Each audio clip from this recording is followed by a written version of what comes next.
Hi guys, Joe here from TRN 24/7, and today I'm actually bringing you a new kind of video. Today I'm going to discuss some of the big teams in soccer and what we're going to predict their starting 11 is going to look like next year, their reserves, who they're bringing in, who they're going to send out. So we're going to go team by team. We're going to do most of the big teams.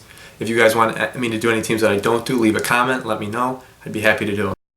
Alright guys, so the first club we're going to do is we're going to do my team, the famous Arsenal. With this season, I was real pleased at how it turned out. I thought we had some great games. I thought we had some subpar games, but overall I was pretty pleased with some of the transfers that were made. I was disappointed with some, but I think we're starting to build the foundation to become a huge club again. Now let's get into it. I'll start off with the defense. In net, just announced yesterday, I think it was, the signing of Petr Cech from Chelsea. With this move, I think that sets the standard of the player quality that Arsenal's looking for now. We're not going out spending all this money on guys like Mathieu Debuchy, a second tier Premier League kind of outside back. And I'll get into Debuchy in a second, but with Cech, I think he's going to bring experience, leadership, obviously a great, one of the best keepers ever, in my opinion, I think. What that means for the other two keepers, Szczesny and Ospina, I have a feeling one of them does leave and one does, kind of stay second string. I don't know if they loan him out and let another keeper come in, but that's just my opinion with the keeper situation. All right, let me get started on Arsenal's defense. At right back, they have about 4 options. They could either go with Callum Chambers, Hector Bellerin, Mathieu Debuchy, or Carl Jenkinson, who spent the last season on loan at West Ham. Now, personally, I think Bellerin is the best option. His pace is out of this world. I think he's faster than Walcott. That's just me. But he gives him a good offensive threat. And I was really impressed at how he played in some games this year against superstars like Hazard and David Silva. I thought he locked both of them down when Arsenal played City and Chelsea. But there's too many in the squad, so I have a feeling one of them does leave. I think it will be Jenkinson just because he's been with the club a long time. He doesn't have a bright future. I'm sure West Ham would be interested in signing him on a permanent deal, not permanent loan. And I understand that Callum Chambers will get phased into a center holding midfield or a center back spot because that's what Wenger's been quoted as saying. So I have a feeling next year it's just going to be Bellerin and Debuchy fighting it out for the first team spot. Now as we move on to the center backs, we've got the pairing from the last couple of years, Mertesacker and Koscielny. Now, they've been real up and down over the years. One's had a bright patch, the other's had a bright patch, but I never really think they've gone together real well. They're very not similar. Koscielny's almost more of a fullback that they've switched into a center back, which he actually is. He played left back before he came to Arsenal, but I think Koscielny's the far superior player.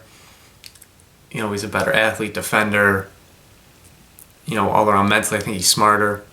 Mertesacker, on the other hand, though, does give you that leadership role and the big presence, on set pieces and defending corners and stuff like that. But neither of them are the quality that Arsenal need to build on to become a world-renowned club like they used to be in the past. So I think that eventually those two will start to get phased out of the starting 11 and Chambers will start to play at center back, and Gabriel, the signing from Villarreal, will start to come in there and start a little bit. Now, as we go to left back, there's 2 options there as well: Nacho Monreal and Kieran Gibbs. Now, these guys are kind of like the center backs. They're decent players, not great. They don't really have bright futures at them, I don't think.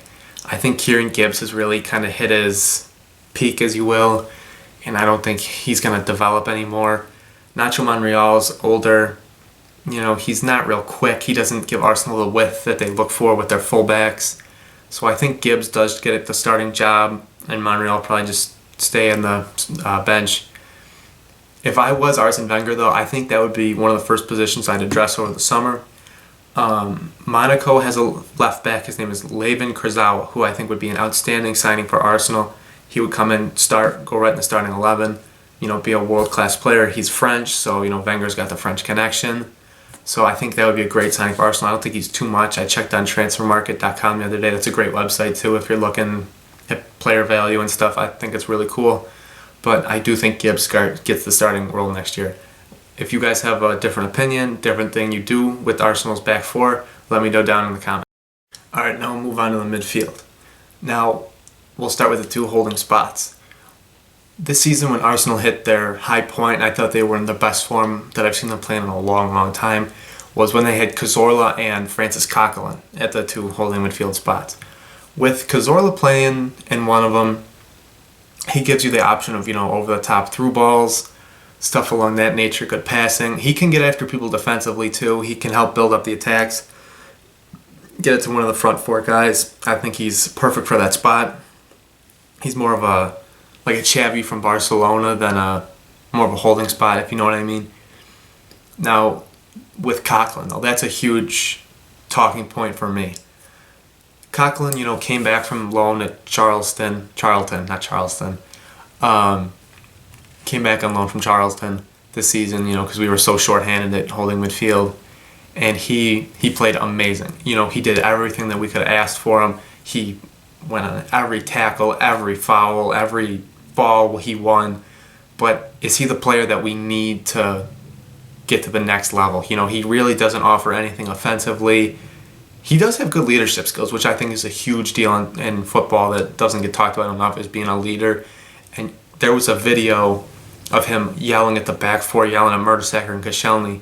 And I think that's a huge thing for a young player like him to have. So I think maybe a year or two on loan still at a bigger club than Charlton would be good for him, gain some offensive skills. All right, now we'll talk about the three along the top, the attacking midfielders. I'll start over on the left. I'll talk about the best player on the team this past season, Alexis Sanchez. I think he's Wenger's probably top 3 or 4 signings ever, along with Bergkamp and Henry. He's the quality of player that Arsenal needs to build with and build on. And he's going to be the guy that leads us to the promised land, per se. In the middle, you've got Ozil, who is personally my favorite football player in the world. And people don't like him. People think he's lazy. And I can see where they would get that notion from. He is a little bit lackadaisical at times, but there is not another player in the world, except maybe, talking Messi, that can pick out passes like he does. The vision, the quality of passes. Some of his touches this year were absolutely unreal. The pass he had to Giroud in the game, I think it was at Aston Villa, where he backheeled it on a volley right to Giroud on a free run. That was probably the best touch I've seen in the last 5 years in all of professional soccer. So I think that this is also going to be his breakout year. I think he's going to, be like team of the year for the Premier League. So I'm really looking forward to Ozil going forward. Now the right-hand side, there's a lot of discussion of who should play this spot. Now, of all the people I've mentioned already, I haven't mentioned Aaron Ramsey and I haven't mentioned Jack Wilshere. I personally love both of those players. Aaron Ramsey kind of is in an in-between role at the club now. He's not an attacking midfielder per se, and he's not a defensive midfielder per se. He's just a central midfielder, box to box. He can play both. I think he's a better defensive player than an offensive player. But, he's not a holding in Arsenal's 4-2-3-1, but he's also really not an attacking midfielder in the 4-2-3-1. So he's kind of in between. They've played him at that right before. I mean, it's all right. Now, if we're talking about Wilshere, I think he would probably be the best, if not close to being the best, at playing the right attacking midfield spot this year for Arsenal. I've seen him play a handful of times this year. He was hurt for so long. He's had injury problems in the past. If he can stay healthy, I think he can be a huge asset to Arsenal this year. When he did play, he played amazing for Arsenal. The game against West Brom, that volley he had was amazing. And then in this summer, he played against Slovenia in a friendly it wasn't a friendly, it was a Euro Championship qualifier game with England against Slovenia, and he had 2 absolute beautiful goals coming in on the right-hand side, getting on his left peg. So I think that Wilshere should play there. I think he'll get a little competition from Chamberlain, but at the end of the day, I think it is Wilshere. If he can get back to the form he was in before the injury started coming, because when he was 19, 20 years old, I would take him, up next to Fabregas, Iniesta, Xavi as one of the best midfielders in the world. So that's just the midfield. I think how it'll shake out next year. If you guys have any opinions on it, leave it down below. Alright, now I'll talk about Arsenal's biggest need in my opinion, which is a striker. They have a couple on the roster, Giroud, Welbeck, Sanogo, but in my personal opinion, I think the best one they've had in the last probably 2 seasons has been the last 2 games of the year when they played Walcott up top against West Brom and Aston Villa in the FA Cup final. The score on those games were 7-0 Arsenal. And just watching those 2 games, it was like 2 different teams were playing.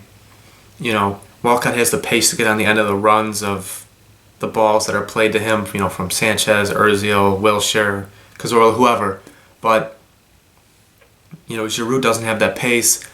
But and the other aspect is Walcott doesn't have the size that Giroud does. So I do think that they need to bring someone in that can meet both criteria.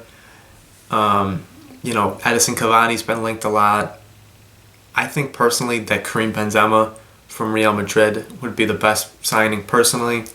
He's quick enough, he's big enough, great finishing ability, can get on the end of runs, score headers, whatever you need him to do. But where does Giroud end up? I don't know. Maybe a team from France would take him. But he's like a lot of the defensive players I talked about. He's not quality enough for Arsenal to build on him, build around him, and become a world-renowned club again. So if you guys have any comments on who Arsenal should get to play up top, let me know in the comments below. Alright, now I'll just talk about, the reserves, the bench players. Now, we'll start off with one of my personal favorite players in the world is Oxlade-Chamberlain. I think that he's got a real bright future ahead of him. He does play on the right wing, so I think he'll get a good run at the spot this year. When he did play this year, I thought he played outstanding every game. His touch is real good. He can put a decent ball in the box. He can get forward. His just basic passing could improve, but that's something you can improve on easily. Next, Callum Chambers, another one of my favorite players. Young English international, can play a lot of different spots on defense. He got signed for a lot of money. I think it was £12.5 million. But I think that was money well spent. I think once he's converted to a center back, which Wenger, like I said before, has said in the media that Callum Chambers would eventually be a center back. I think that's going to be a great investment. The one game he did play at center back this year that I saw, they played Besiktas in the Champions League, and he made Demba Ba look like he never saw a soccer ball before. So I was really impressed. I think that he's got a real bright future at the club. Next is another defensive player is Gabriel Paulista from Villarreal that came in the winter transfer window. I think he's another young guy that has a bright future ahead of him. Real quick, pacey center back, decent size. He had a couple great games for Arsenal this season too. He had one of the best tackles I saw all season. Was against Everton. Lukaku was in the box and he was pretty much one-on-one with Ospina, and Paulista or Gabriel ran him down and slide tackled him in the box and won the ball back. Pretty much a shoe-in goal, which I was really impressed with. And then last, I'll talk about the striker they brought in last summer, Danny Welbeck. Danny Welbeck's a really interesting case to me personally. At United, never really came to much. Never had any bright spots. He played on the left wing in Moyes' system too, which I don't think is his natural position. He plays there for England too, which I don't love. But he came to Arsenal and he played a couple games up top at striker. And he didn't play well, I won't say that. But there were times this year when I saw an amazing player. I saw a Thierry Henry, not a Dennis Bergkamp, but someone that can get on the end of runs, finish, play well in the box, win headers. I think he needs maybe 1 more or 2 more seasons, which people have been saying for years about Welbeck. But I honestly do think that 1 or 2 more years and he's going to be up there as an amazing, player. So let me know about the bench, who should get more playing time, who should get less. Let me know any moves that you think Arsenal should make. I'd love to hear your opinions.